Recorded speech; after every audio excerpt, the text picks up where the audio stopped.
अस्सलाम वालेकुम to everyone. कल हम सीखे थे इलेक्ट्रोमैग्नेटिज़्म। तो इलेक्ट्रोमैग्नेटिज़्म ने हम पढ़ चुके थे कि जब भी किसी भी वायर से या कॉइल से या कंडक्टिंग से हम करंट को पास कराएंगे अकॉर्डिंग टू हेंस क्रिश्चियन और स्टेड, तो उसी के दरमियान एक मैग्नेटिक फील्ड प्रोड्यूस होगा। उस मैग्नेटिक फील्ड का जो शेप होगा वो होगा कंसेंट्रिक सर्किल के तहत। जब भी कंसेंट्रिक सर्किल क्या है? कंसेंट्रिक सर्किल एक ऐसा सर्किल जिसका शेप सेंटर तो सेम हो बट रेडियस डिफरेंट हो। जब इलेक्ट्रोमैग्नेटिज्म का कॉन्सेप्ट आ गया तो वह करंट प्रोड्यूस होगा या फ्लो होगा या इलेक्ट्रिक फील्ड चेंज होगा तो मैग्नेटिक फील्ड भी प्रोड्यूस होगा।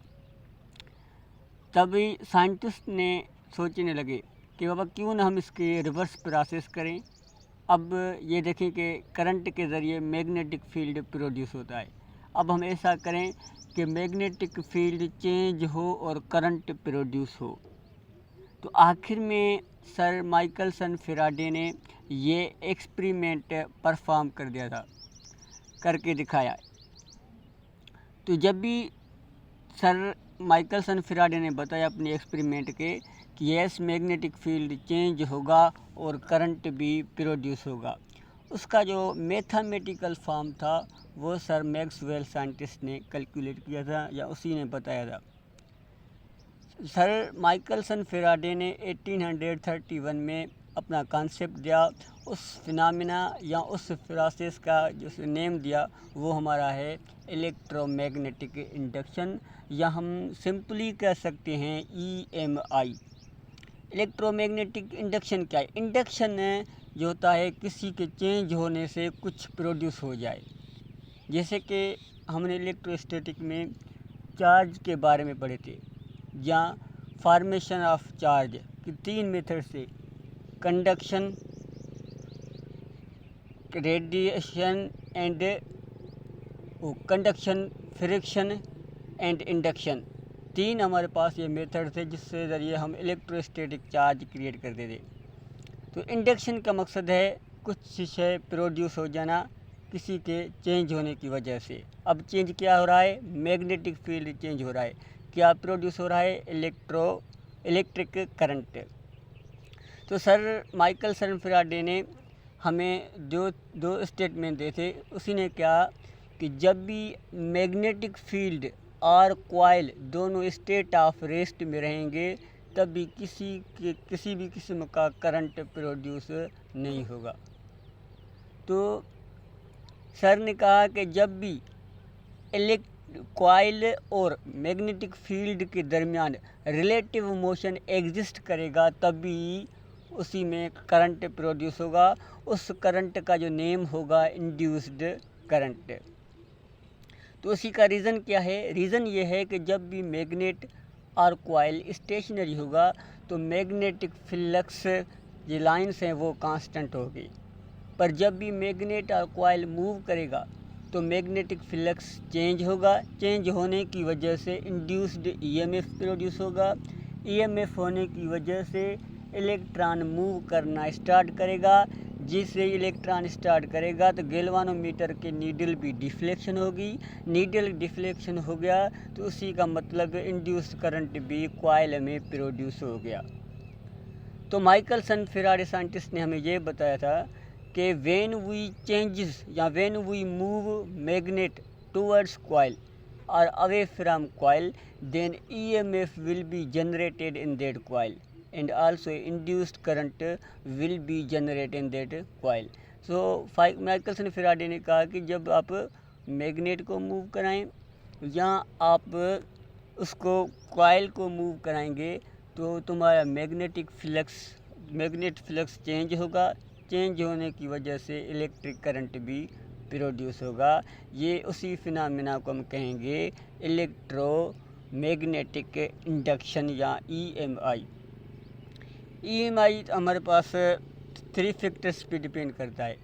एक नंबर ऑफ टर्न्स पे, मैग्नेटिक फील्ड की जो हमारा स्ट्रेंथ है, और एरिया ऑफ द कॉइल का पे डिपेंड करेगा। ये 3 फैक्टर्स अफेक्ट करेंगे। तो उसी फिनोमेना को हम कहेंगे इलेक्ट्रोमैग्नेटिक इंडक्शन। जब भी इलेक्ट्रोमैग्नेटिक इंडक्शन अभी का भी कॉन्सेप्ट आ गया, अब जब सर माइकलसन फैराडे ने हमारे पास एक फार्मूला ड्राइव किया था, फार्मूला ये था कि change in magnetic flux upon time, when magnetic flux changes with respect to time, then EMF will be generated in that coil। But जब भी EMF का सिंबल हमारे पास है directly proportional to -n change in phi by change in t, तो तकरीबन ये formula तहत एप्लीकेबल था। पर जब भी साइंटिस्ट ने देखा गया कि इसमें जो निगेटिव साइंस है इसका क्या मतलब है, इसी का क्या रीज़न है, तो निगेटिव साइन के लिए हमारे पास एक न्यू साइंटिस्ट ने स्ट्रगल किया, उसका नेम था लेंज़ लॉ। लेंज़ साइंटिस्ट ने निगेटिव साइन का हमारे पास एक कॉन्सेप्ट दिया। तो लेंज़ लॉ के मैं डिटेल में तो नहीं जाता, बस 2 लफ्ज़ में बता रहा हूँ। तो लेंज़ लॉ के मुताबिक जब भी आप मैग्नेट को मूव कराते हैं तो उसी में करंट भी जनरेट होगा। जो मैग्नेट उसमें करंट जनरेट होगा, करंट के इलेक्ट्रॉन के फ्लो होने की वजह से मैग्नेटिक फील्ड भी प्रोड्यूस होगा, क्योंकि हमारा जो करंट है क्रिश्चियन ओरिस्टेड मुताबिक जब इलेक्ट्रॉन मूव करेगा तो मैग्नेटिक फील्ड भी प्रोड्यूस होगा। तो ओरिजिन जो मैग्नेट है उसका अपोज करेगा जो करंट के वजह से जो मैग्नेटिक फील्ड प्रोड्यूस हुआ। तो जब भी एक दूसरे मैग्नेट आपस में अपोज करेंगे तो हमारे गैल्वानोमीटर के नीडल पे भी इफ़ेक्ट होगा। तो उसी ने यही हमें रीज़न बताया था कि जब भी आप मैग्नेट को मूव कराते हैं करंट कॉइल में जनरेट होता है, करंट की वजह से हमारा मैग्नेटिक फील्ड भी प्रोड्यूस होता है। जब भी मैग्नेटिक फील्ड प्रोड्यूस होगा तो हमारा नॉर्थ को अपोजिट करेगा। जब भी नॉर्थ को रिपल करता है तो हमारा मैग्नेटिक डिफ्लेक्शन का जो नीडल है वो अवे फ्रॉम द सेंटर भी मूव करना स्टार्ट करेगा। यही हमारा रीज़न था। आज का हमारा टॉपिक था इलेक्ट्रोमैग्नेटिक इंडक्शन, और कुछ अल्फाज हमने लेंज़ लॉ के बारे में भी पढ़े थे। इंशाल्लाह कल हम स्टार्ट करेंगे कि म्यूचुअल इंडक्शन क्या है। तो जब भी साइंटिस्ट ने कहा तो मैग्नेटिक फील्ड चेंज हो गया, करंट भी प्रोड्यूस हो गया, इंड्यूस करंट भी प्रोड्यूस हो गया। अब ऐसे करें कि करंट चेंज हो, करंट प्रोड्यूस हो। ये टॉपिक इंशाल्लाह हम कल पढ़ेंगे। Good bye.